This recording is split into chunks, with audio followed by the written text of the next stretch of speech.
अस्सलाम वालेकुम जी। और आज की हमारी पहली न्यूज़ के मुताबिक कतर के अमीर जनाब शेख तमीम बिन हमद अल तानी ने एक डिसीजन जो है वो इशू किया है, जिसके मुताबिक उन्होंने हिज एक्सीलेंसी शेख खलीफा बिन हमद बिन खलीफा अल तानी जो उनके छोटे भाई हैं, उनको मिनिस्टर ऑफ इंटीरियर और इनको commander of the internal security forces लखविया का जो है जनाब वहाँ पे इनको कायद बनाया गया है शेख तमीम बिन हमद अल तानी की तरफ से। और ये न्यूज़ थी हमारे पास आज पहली। और चलते हैं नेक्स्ट न्यूज़ की तरफ। अच्छा काम यह है जनाब कतर की कस्टम डिपार्टमेंट ने, और इनकी न्यूज़ में आपके साथ ऐसे ही शेयर करता रहता हूँ जब भी कोई इनके मुतल्लिका न्यूज़ आती है। तो अभी रिसेंटली जो न्यूज़ आई है उसके मुताबिक जो है कतर की जो लैंड एंड कस्टम डिपार्टमेंट जो है उन्होंने अबू समरा जो बॉर्डर क्रॉसिंग पॉइंट है, एक ही बॉर्डर क्रॉसिंग पॉइंट है ज़मीनी जो कतर का सऊदीया के साथ है, वहाँ से नशा आवर जो है हशीश जिसे चरस कहा जाता है उसकी स्मगलिंग जो है पकड़ने में कामयाबी हासिल की।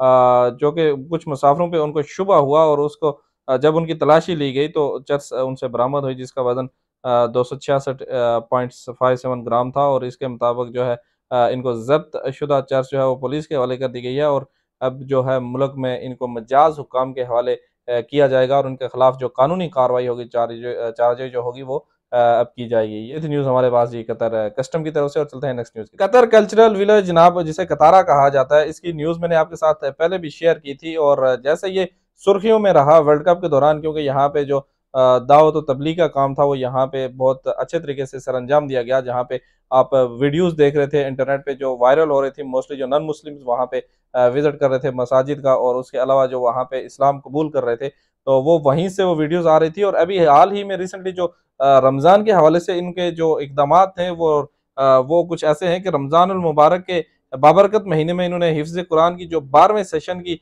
सरगर्मियों का आगाज़ किया है, जिसमें 10 साल से 14 साल के उम्र के जो बच्चे हैं, जिसमें 60 लड़के और लड़कियों ने जो है वहाँ पे शिरकत की। और ये उन सरगर्मियों का हिस्सा है जो यहाँ पे ये कल्चरल विलेज जिसे कतारा कहा जाता है, उन्होंने यहाँ पे ये सरगर्मियाँ जो रखी हैं रमज़ान के हवाले से। तो उसके हवाले से ये कुछ सरगर्मियाँ थी और इसके दौरान इन्होंने यहाँ पे जो ये 12वें सेशन का जो है यहाँ पे आगाज़ हुआ। और ये न्यूज़ थी हमारे पास कतर के कल्चरल विलेज कतारा की। और चलते हैं नेक्स्ट न्यूज़ चलते हैं जनाब लास्ट न्यूज़ की तरफ। और अगर आपने अभी तक चैनल को सब्सक्राइब नहीं किया तो चैनल को सब्सक्राइब करें, वीडियो को लाइक और शेयर करें अपने दोस्तों के साथ। और जो हमारे पास लास्ट न्यूज़ आई है जनाब, वो है कतर फुटबॉल एसोसिएशन के जो नायब सदर हैं उनकी सदारत में फेडरेशन की जो आम जनरल असम्बली का जो था वहाँ पे इजलास हुआ, जहाँ आइंदा जो जनरल असम्बली के इजलास होगा उसके उस तक वफाक की जो एग्जीक्यूटिव कमेटी होगी उसके मेम्बरान की में जो है तरमीम करके 5 मेम्बरान जो है करने की मंजूरी दे दी गई है। और यहाँ तक थी हमारी ये न्यूज़, और मिलते हैं कल इंशाल्लाह दूसरी वीडियो में। तब तक अपनी दुआ में याद रखिएगा। अल्लाह हाफिज़ और खुदा पामान।